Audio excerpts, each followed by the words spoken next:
रामायण तो आपने बहुत देखे होंगे और सुने भी होंगे, लेकिन आज हम आपको रामायण के कुछ ऐसे पात्र के बारे में बात करेंगे जिसे जानने के बाद आपके पैरों तले जमीन निकल जाएगा।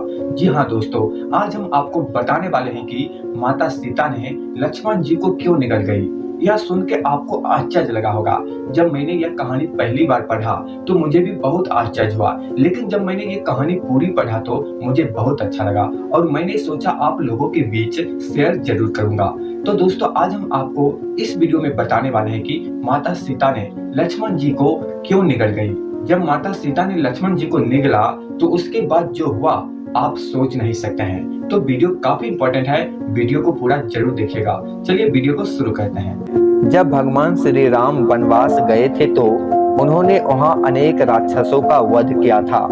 जब भगवान श्री राम ने रावण का वध करके पुनः अयोध्या लौटकर आए थे तो उनके स्वागत में पूरी नगरी को एक दुल्हन की तरह सजाया गया और उनके आगमन को एक उत्सव के रूप में मनाया गया। अयोध्या आने के बाद माता सीता को इस बात का ख्याल आया कि वन में जाने से पूर्व उन्होंने मां सरयू अर्थात सरयू नदी से यह वादा किया था कि यदि वे अपने पति और देवर के साथ सकुशल अयोध्या वापस आ जाएगी तो सरयू नदी की पूजा अर्चना करेंगे। इसी कारण माता सीता सरयू नदी की पूजा करने के लिए देवर लक्ष्मण को साथ में लेकर रात्रि में सरयू नदी के किनारे पर गए। माता सीता ने पूजा करने के लिए लक्ष्मण से जल लाने के लिए कहा।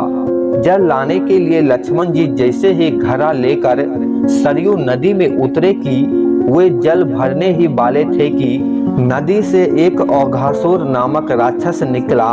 यह राक्षस लक्ष्मण जी को निगलने ही वाला था कि भगवती स्वरूपा माता सीता ने यह दृश्य देखा और लक्ष्मण जी को बचाने के लिए उन्होंने औघासुर के निगलने से पहले स्वयं ही लक्ष्मण को निगल लिया।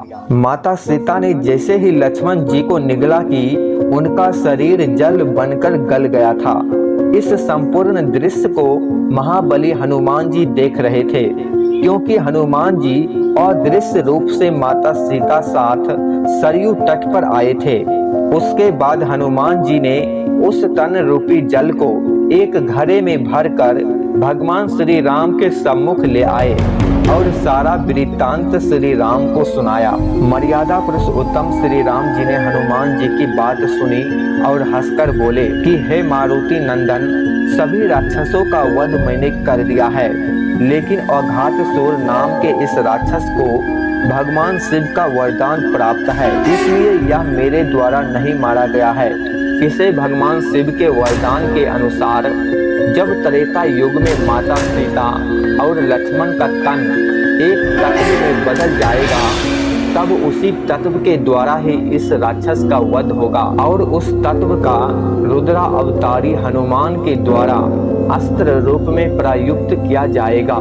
हनुमान जी को यह बात बताकर श्री राम ने हनुमान से कहा कि इस जल को इसी क्षण सरयू जल में अपने हाथों से प्रवाहित कर दो। इस जल के सरयू के जल में मिलने से औघासुर का वध हो जाएगा और इसी के साथ ही सीता तथा लक्ष्मण पुनः अपने शरीर को प्राप्त कर सकेंगे। श्री राम के अनुसार हनुमान जी ने घड़े के जल को गायत्री मंत्र से अभिमंत्रित करके सरयू नदी में जल में डाल दिया। जैसे ही उस घड़े का जल सरयू नदी में मिला वैसे ही नदी में भयंकर ज्वाला जलने लगी और उसी ज्वाला में औघासुर जलकर भस्म हो गया। औघासुर के वध के पश्चात सरयू माता ने पुनः माता सीता और लक्ष्मण जी को उसी अवस्था में जीवित कर दिया।